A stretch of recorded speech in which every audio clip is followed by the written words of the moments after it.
Хөдөлмөрийн зах зээлийн эрэлттэй уялдуулан ажиллах хүчин бэлтгэдэг мэрэгжлийн боловсролын сургалтын байгууллагуудын нэг болох Хөгжил Политехник коллеж нь олон улсад магадлан итгэмжлэгдсэн. Дэлхийн ур чадварын тэмцээнд мужаан, сантехникийн мэрэгжлэр багш суралцагчдыг амжилттай бэлтгэн оролцуулсан улстай тэргүүлэгч сургууль юм а. Улс орны шинжлэх ухаан, техник, технологи, үйлдвэрлэлийн үйлчлэгээний хөгжил, нийцүүлж хөдөлмөрийн зах зээлийн эрэлттэй уялдуулан ур чадвартай мэрэгжилтэй ажилтныг бэлтгэдэг Ховд аймаг дахь Хөгжил Политехник коллеж нь 81 дахь удаагийн төгсөлтийн Эрдмийн баяраа тэмдэглэлээ.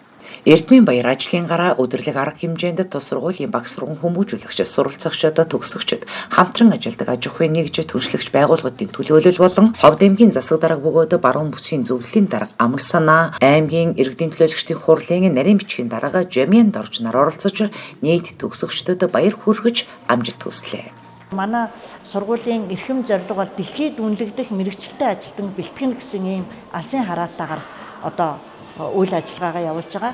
Тэгэхээр дэлхийд үнэлэгдэнэ гэдэг маань одоо манайх олон улсын Пёрсон хөтөлбөрийг бас хэрэгжүүлж байгаа. IT технологийн чиглэлээр. Түүнчлэн манай сургуулийг одоо манай сургуулийн 32 хөтөлбөрөөр суралцж байгаа нийт суралцагчид, энэ төгсөж байгаа төгсөгчид маань за түүнчлэн дараа нь манай сургуулийг одоо сонгож зорин орж суралцах суралцагчид энэ бүгдийгээ бид хааж очсон өөрийнхөө мэдлэгээрээ, ур чадвараараа, мэрэгчлэрээ хүмүүсийн өмнө одоо нүүр бардан байж энэ дээрээ амжилт үзүүлж чаддаг, өөрөө их орондоо болон өөртөө ажлын байрыг бий болгож баялаг бүтээгчд болох за ганцхан ур чадвар мэдлэгээрээ биш төлөвшлөөрөө, хүмүүжлээрээ одоо цаг барьдаг хамгийн сайн ажилтан байгаасаа гэж одоо энэ бүхний төлөө манай сургуулийн хамт олон зорин ажиллаж байна. Манай сургууль сая Аз Манханлаа бүс нутгийн магадлан итгэмжил гэрчлэгээжүүлэлтийн комисс АПАК-аар магадлан итгэмжилгдсэнийг бүгд мэдж байгаа. За энэхүү ондоо бид бас багтаад Европын холбооны улсын бас магадлан итгэмжлийн томоохон төлөөлөл болох Германы Аквен гэдэг байгууллагатай хөтөлбөрүүдэд магадлан итгэмжлүүлэхээр гэрээ хийгээд ингээд ажиллаж байна. За гадаад харилцааны хувьд Солонгосын Жанжуу хотын Пижоны их сургуультай хамтан ажиллагаатай одоо 20 гаруй суралцагчийг бид бүхэн одоо тухайн сургуульд нэгдэр мөнхөн нэг хөтөлбөрөөр суралцуулж байна. Японы Jimaro за бас 2 компанитай бид бүхэн хамтан ажиллагаатай. За тийшээ 6 суралцагчийг мөн дадлагчигчаар төгсөгч болон суралцагчийг дадлагчигчаар одоо гаргаад ажиллуулж байна.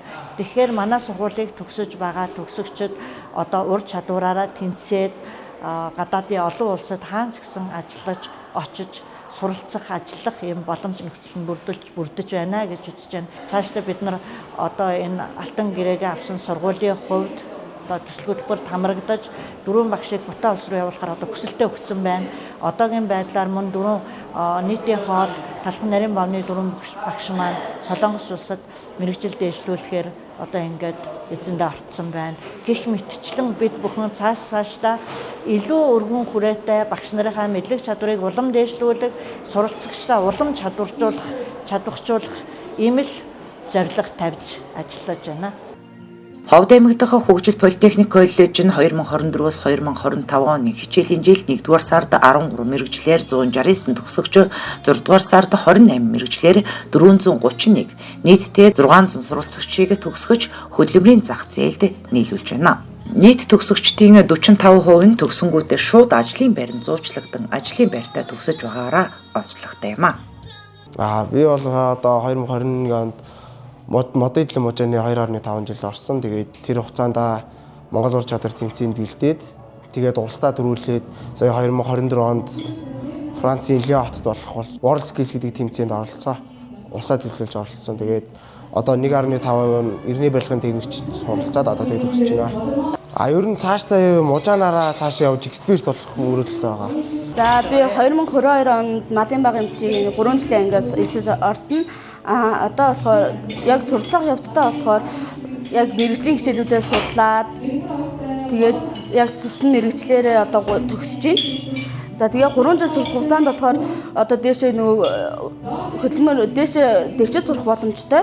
Одоо би болохоор 3 жил сурч төгсчөөд дээшээ дэвчээд сурахаар бас зорилгоо тавиад явж байгаа. Малын эмч гэдэг мэрэгжил болохоор нөгөө хүн төрөлхтний эмч гэдэг утгаараа бүх одоо зүйлийг багтаа шингэсэн гэдэг утгаараа би мэрэгжлийг сонгож орсон байгаа. надад өөрөө мал ах уу гэдэг нь өөр надад өөрөө тийм өөр тохиромжтой мэргэжил юм болов уу гэж бодож сонгож авсан байгаа. Монгол Улсын тогтвортой хөгжлийн баталгаа ард түмний баялаг бүтээх оюун санааны хөтөж мэргэжлийн болон техникийн боловсролын салбарын техник, технологи, инновацийн олуултад дэвшлийг бүтээгч мэргэжлийн боловсролын салбарын байгууллага нь цаашид дэлхийд өрсөлдөхөөс үнцэнтэй чадварлаг мэргэжилтэнг бэлтгэн гаргахаас гадна олон улсад хүлээн зөвшөөрөгдсөн мэргэжлийн боловсролын байгууллагуудтай хамтын ажиллагаагаа өргөжүүлэхийг зорж байна.